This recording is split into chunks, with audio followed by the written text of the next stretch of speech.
If I could go back in time to tell 14-year-old James two things, it would be, don't ever stop playing Dungeons & Dragons, and enjoy your hair while you can. Dungeons & Dragons was my mentor in storytelling, and the reason why I became both a reader and an author. That's me, the dashing monk with the nunchucks, fighting the warriors and stone giant. I won. This is where I gather my words. As a writer, I am constantly memorizing moments and imagining stories. Every person in this world is a character. Meet Erin the Heron, returning to her home at Pond Life, where she will commune with the ducks and wreak terror on the frogs. These are my books. Not Pictured Here is my first book, partly based on my Dungeons & Dragons game. I'd written it when I was just 15 on my Commodore 64 and printed off one copy with my old dot matrix printer. At that time, there was no such thing as author visits or writing workshops for teens. I had no idea how being a writer would shape my life.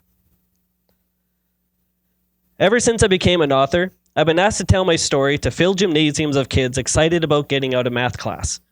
Often during these talks, I wind up bonding with the most unlikely of students.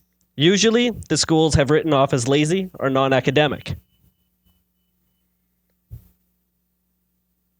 When I was first asked to teach a creative writing class, I had to admit that I had no idea what a creative writing class should look like. But that's why they wanted to hire me, because I had to teach out of the box. In the course of 10 years, I've taught on subjects of vampire mythology, mixed martial arts, dragons, and lastly, the end of the world. If you want to inspire kids, the new mentor has to be willing to take risks. To risk failure, to risk looking the fool. So here's me as Indiana James, and buttering my toast while dressed in rainbow pants. That photo in the middle was by a student, and the Caped Crusader on the far right is me.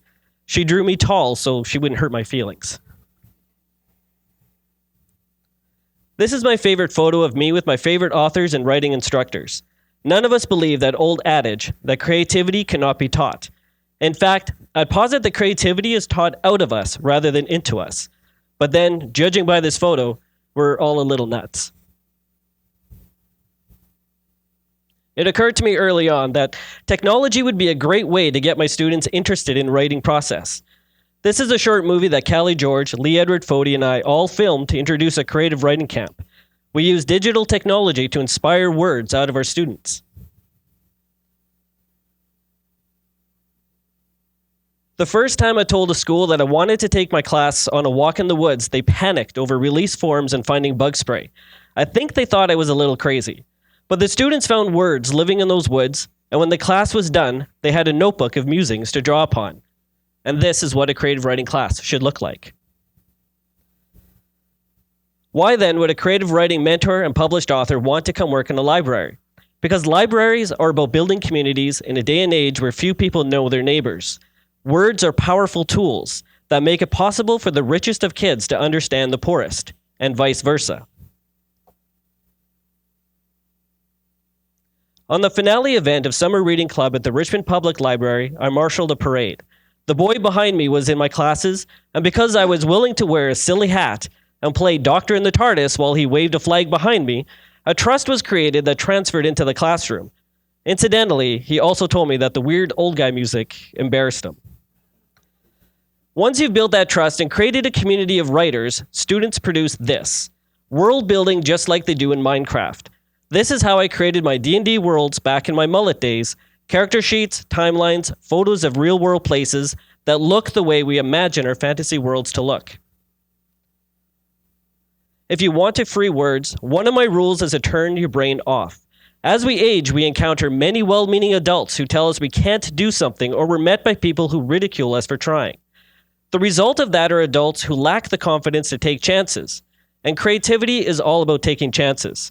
Children are not born with doubts. They are taught to be afraid. Over those years of a young writer developing, how do we nurture them? By allowing the words to take any shape they choose. In ancient Egypt, words were pictures. So now when a student gets stuck, I have that student turn to storyboarding with stick figures. This is just like the low-tech characters in Minecraft, and the fun kids have playing with them will transfer to their writing. Much like King Arthur and his knights, everyone who sits around the writing table does so as an equal. They don't have to work on the same story, but just be with one another as a community. Libraries have a unique ability to connect people from all walks of life, from the economically disadvantaged to the advantaged. When a student told me she had no words to create a story, I asked her to create a map of where her story takes place. She didn't want to feel limited, so she took 7 pieces of paper and created rooms that could be rearranged if needed.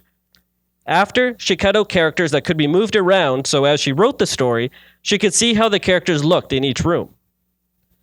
I had another student who had no idea what to write. She did know how to be a class clown and took great pride in disrupting the other students. I told her she should join the Evil League of Evil, and a discussion happened on how that could be possible. Obviously, one wouldn't apply on a regular notepaper, so she found her inspiration on a piece of cardboard where she etched her letter to the Evil League of Evil. The student created maps and characters and then wrote one word after the other. Kids tell stories all the time. They have an incredible imagination when they believe they can do it. And having confidence in creative writing will allow them to think outside the box in any career they later on choose, whether it's writer, doctor, lawyer, or engineer. Through a library, we can make these technologies open to everyone, regardless of privilege of birth, and the world they envision will become the one they create as adults. Literacy increases when we make reading a pleasurable experience from a young age. With increased literacy comes higher paying jobs and more satisfied adults. I believe the same goes for creative writing. Make it fun, make it pleasurable, and make it more about fun with words. Do this from a young age and we'll see a generation of young writers who don't ask, how many pages? And if I'm teaching them, you can expect lots of tales of the Batman. Thank you.